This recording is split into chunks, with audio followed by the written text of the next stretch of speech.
Julie நீ காலின்ட்டு கிட்டத்தட்ட சில மாதங்களுக்கு முன்னாடி நிறைய பேர் சொல்லிட்டு இருந்தாங்க. இந்த நிலையில தான் அவங்க அதனால் எந்த அளவுக்கு மன உளைச்சலுக்கு ஆளாகுனாங்க அண்ட் அதனால அவங்களுடைய குழந்தை இறந்தது.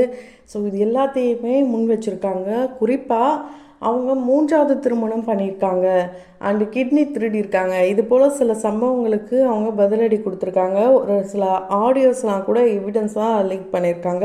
இது எல்லாத்தையும் தான் இந்த வீடியோவில் பார்க்க போகிறோம். அதுக்கு முன்னாடி இது வரைக்கும் யாரெல்லாம் சில சமூகம் சேனலை சப்ஸ்கிரைப் பண்ணலையோ அவங்க எல்லோரும் மறக்காமல் சப்ஸ்கிரைப் பண்ணிவிடுங்க. கூடவே பக்கத்தில் இருக்க பெல் ஐக்கானையும் மறக்காமல் ப்ரெஸ் பண்ணிவிடுங்க. ஜூலி பிக் பாஸ் மூலிமா ரொம்ப ஃபேமஸ் ஆனாங்க, நம்ம எல்லாருக்கும் தெரியும். அதை தொடர்ந்து ரொம்ப நாளாக காணாமல் போயிருந்தாங்க. அவங்க பார்த்திங்கன்னா செம்ம ஒரு கம்பேக் கொடுத்துருந்தாங்க. இந்த நிலையில் அவங்களுக்கு மேரேஜ்லாம் கூட ஆகிருந்தது. அதுக்கப்புறம் சந்தோஷமாக போயிட்டு இருந்த வாழ்க்கையில் பெரிய இடியாக வந்தது தான் அவங்க டிஎம்கேக்கு சப்போர்ட் பண்ணி பிரச்சாரம் பண்ணது. அவங்க பிரச்சாரம் பண்ணது தப்பு கிடையாது, அதை பிரச்சனை பண்ணுற வகையில் பண்ணது தான் ரொம்ப பெரிய தப்பாக போயிடுச்சு. ஏன் அப்படின்னா சிஎம் விஜய் அவர்கள் சிஎம் ஆகிறதுக்கு முன்னாடி வாடா பார்த்துக்கலாம் அப்படின்னு அவங்க சொல்லியிருப்பாங்க. ஸோ அதனால் சில பேர் செமையாக கொந்தளிச்சிட்டாங்க. அப்போலேருந்து அவங்களுக்கு சனி பிடிச்ச கதையாக தான் மாறிடுச்சு. ஒவ்வொன்றுத்துக்குமே அவங்களும் வீடியோ போட அதுக்கு கீழே நிறைய பேர் கீழின்னு கமெண்ட்ஸை போட ஆரம்பிச்சிட்டாங்க. ஸோ நம்ம ஆல்ரெடி சொல்லியிருக்கோம். அவங்களே என்ன கேட்குறாங்கன்னா, இந்த டிவிக்கே ஆட்சியில் கண்டிப்பாக பெண்களுக்கு பாதுகாப்பு இருக்கும் அப்படின்னு சொன்னீங்க. ஆனால் இப்போ பெண்களுக்கு பாதுகாப்பே இல்லாமல் போயிடுச்சு. மற்ற எல்லாருக்குமே அப்படி தான் இருக்குது. ஸோ இந்த சோஷியல் மீடியாவில் டிவிக்கே தரப்பினர் என்னை ரொம்பவே அசிங்கமாக பேசுகிறாங்க. என்னை மட்டும் இல்லாமல் என்னுடைய ஹஸ்பண்டையும் சேர்த்து ரொம்ப கேவலமாக ரொம்ப கீழ்த்தரமான வார்த்தைகளை பயன்படுத்தி பேசுகிறாங்க. ஸோ சிஎம் விஜய் அவர்கள் இதை ஏன் தடுக்கக்கூடாது?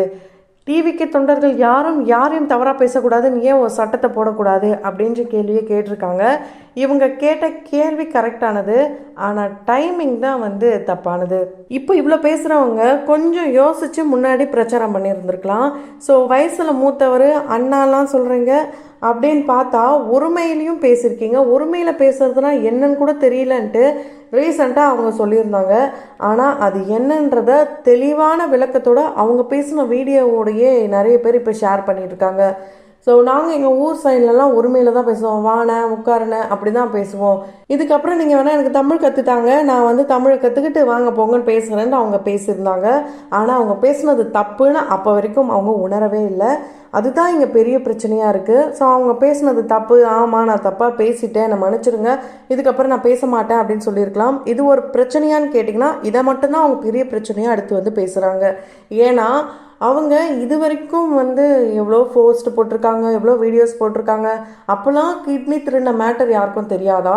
டிவிகே பற்றி மட்டும் பேசுனதுக்கு அப்புறம் தான் கிட்னி திருடின மேட்டர் தெரியுமா அப்படின்ற மாதிரி அவங்களுடைய கணவரும் இதை ஒரு கேள்வியாக முன்னெடுத்து வச்சுருக்காரு.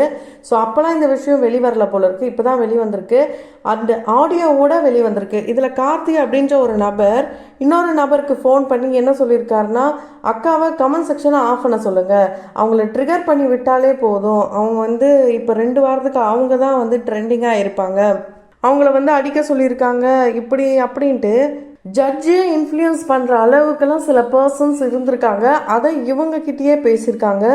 இது போலலாம் நிறைய விஷயங்கள் நடந்திருக்கு. நம்மளை சுற்றி என்ன நடக்குதுன்னே தெரியாமல் இவங்கக்கிட்ட ஒரு நபர் பேசுகிறாங்க. அதாவது ஜூலி கிட்ட ஒரு நபர் பேசுகிறாரு. அவரும் அக்கான்னு சொல்லி தான் பேசுகிறாரு. அக்கா நான் இந்த கடவுள் மேலே சத்தியமாக சொல்கிறேன், நான் வரேங்க்கா, உன்னை பார்க்குறேங்க அப்படின்னு அந்த நபர் சொல்ல, அதுக்கு இவங்க வாயிச்சு சும்மா இல்லாமல் முடிஞ்சால் என்னை தொட்டு பாரு அப்படின்ட்டு சீண்டி விடுறாங்க. ஸோ இதுதான் போல் இருக்குது. டைரெக்டாக ட்ரிகர் ஆகிடுவாங்கன்ட்டு அந்த ஆடியோவில் சொன்னது கரெக்டாக தான் இருக்குது. அதே மாதிரி ஷர்மிலான்ட்டு இவங்களுடைய தோழி அண்ட் இவங்களுக்கு தெரிஞ்சவங்க சொல்லப்படுற அவங்களும் அவங்களுடைய கணவரும் பேசுகிற ஆடியோ அண்ட் அதில் ஜூலிக்கு இந்த விஷயம் தெரியுமான்னு கேட்குற சில விஷயங்கள் அண்டு அவங்களுக்கு இந்த கிட்னி திருடின அப்படின்னு சொல்கிற விஷயங்கள் பெருசாகவே பேசப்படலையாம் அண்டு பெருசாகவும் அவங்க நினைக்கலையாம். அண்டு கிட்னி திருடினன்னு சொல்கிறாங்கல்ல, நான் 3 மாதத்துக்கு முன்னாடி, அதாவது மார்ச் மாதமே இதை கம்ப்ளைண்ட்டாக கொடுத்தேன். அப்போலேருந்து இப்போ வரைக்கும் எந்த ஒரு ஆக்ஷன் எடுக்காமல் திரும்ப ஒரு கடிதத்தை என்கிட்டே கொடுத்து விட்டுருக்காங்க. ஸோ இதுக்கப்புறம் ஆக்ஷன் எடுப்பேன்னு வர சொல்லியிருக்காங்க. அப்போ இந்த ஆட்சியில் எங்களுக்கு, அதாவது குறிப்பாக எனக்கு ஏன் நீதி கிடைக்கல, எனக்கு ஏன் நியாயம் கிடைக்கல, கண்டிப்பாக கிடைக்கணும், ஆக்ஷன் எடுங்க. ஸோ என் மேலே தானே கம்ப்ளைண்ட் கொடுத்துருக்காங்க, அப்போ என் மேலேயே ஆக்ஷன் எடுங்க, விசாரிங்க என்ன அப்படிலாம் இவங்களே திரும்ப திரும்ப போலீஸாரை கோவப்படுத்துகிற வகையில் சில விஷயங்களை அவங்க சொல்கிறாங்க. அது மட்டும் இல்லாமல் நான் லீகலாக எல்லாத்தையும் ஹேண்டில் பண்ணிக்கிறேன், என் மேலே புகார் கொடுங்க, என் கேரக்டர் அசாசினேட் பண்ணாதீங்க, என்னை டீஃபேம் பண்ணாதீங்க, கேஸ் கொடுங்க, நான் அதை ஹேண்டில் பண்ணுறேன். ஸோ இப்படி தானே என்னை பேசியே என்னை மன உளைச்சலுக்கு ஆளாக்கியிருக்கீங்க. எனக்கு 3வது திருமணம் சொல்கிறீங்களே, அப்போ 2 புருஷனை நீங்கள் பார்த்துருக்கீங்களா? அப்போ என் கண்ணு முன்னாடி அந்த 2 புருஷனை கொண்டு வந்து நிறுத்துங்க. நாங்கள் 6 வருஷம் காதலிச்சோம். அவர் பிறப்பால் முஸ்லீம், நான் பிறப்பால் கிறிஸ்டியன். நான் எந்த அளவுக்கு கிறிஸ்துவ மதத்தில் இந்த சென்ட் தாமஸ் மவுண்டில் 6 மாத கை குழந்தையிலேருந்து நான் வளர்ந்தேன். இப்போ என்னுடைய கணவர் கூட திருமணம் ஆனதுக்கப்புறம் அவருடைய வீடாக இருக்கிற வலசர் வாகத்தில் தான் நானும் இருக்கேன். நாங்கள் ஆல்ரெடி ஒன்றா இருந்தோம்லாம் சொல்கிறீங்களே, நாங்கள் எவ்வளோ போராட்டம் நடத்தி இந்த திருமணத்தை பண்ணோன்னு உங்களுக்கு தெரியுமா? பேரண்ட்ஸோடைய சம்மதத்தோடு தான் மேரேஜ் பண்ணணும்னு நினச்சோம். ஸோ அப்படி தான் இப்போ நடந்திருக்கு அப்படின்ட்டு ரொம்பவே எமோஷ்னலாக பேசுகிறாங்க. அண்ட் அவங்களுடைய குழந்தை மார்ச் மாதம் இவங்க கோர்ட்டு கேஸுன்னு அலையிறதுக்கு அந்த ஒரு பீரியட் டைமில் பார்த்தீங்கன்னா இவங்களுக்கு மிஸ்கேரேஜ் ஆகிடுச்சாம். ஸோ அவங்களுடைய முதல் குழந்தைய இவங்க இழந்துட்டேன், அதுக்கு காரணம் சிஎம் விஜய் தான். அவர் 51 பேரை கொல்லலை அப்படின்லாம் அவர் சொல்கிறாரு. அப்படி இருக்கும்போது நான் சொல்கிறேன், என் குழந்தைய கொண்டது சிஎம் விஜய் தான் அப்படின்ட்டு ரொம்பவே ஆக்ரோஷமாக பேச ஆரம்பிச்சிட்டாங்க.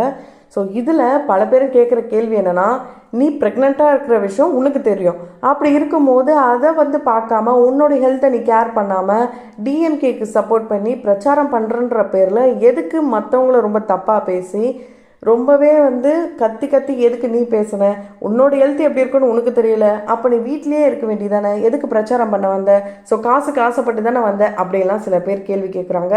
அண்டு அதுக்கு இவங்க என்ன சொல்கிறாங்கன்னா, எனக்கு 30 லட்சம் டிஎம்கே கொடுத்தா கல்யாணம் பண்ணுறேன் அப்படின்லாம் சொல்லியிருக்கீங்களே, அதெல்லாம் நீங்கள் ஏதாவது சொல்லிட்டு போங்க. என்னை பற்றி என் கணவரை பற்றி யாரும் தப்பாக பேசாதீங்க. இதுக்கு முன்னாடி வரைக்குமே கூட நான் இது போல் சில விஷயங்கள்லாம் பேசியிருக்கேன். ஆனால் டிவிக்கே பற்றி ஒரு வார்த்தை தப்பாக பேசிட்டேன், ஒரு வார்த்தை பேசிட்டேன்றதுக்காக நீங்கள் இப்படிலாம் பண்ணுவீங்களா அப்படின்ட்டு பேசியிருக்காங்க. உண்மையை சொல்லப்போனால் இவங்க கதறி இருக்காங்க. கிட்னி திருடின பிரச்சனையே இவங்க பெருசாகவே கேர் பண்ணலை. இவங்கள ரொம்பவே ஹர்ட் பண்ணுற வகையில் ரொம்ப தப்பாக பேசினது அண்டு விஜய் சாரை ஒருமையில் பேசினது, இதெல்லாம் தான் இவங்கள ரொம்பவே அசிங்கப்பட முக்கிய காரணமாக அமைஞ்சிருக்கு.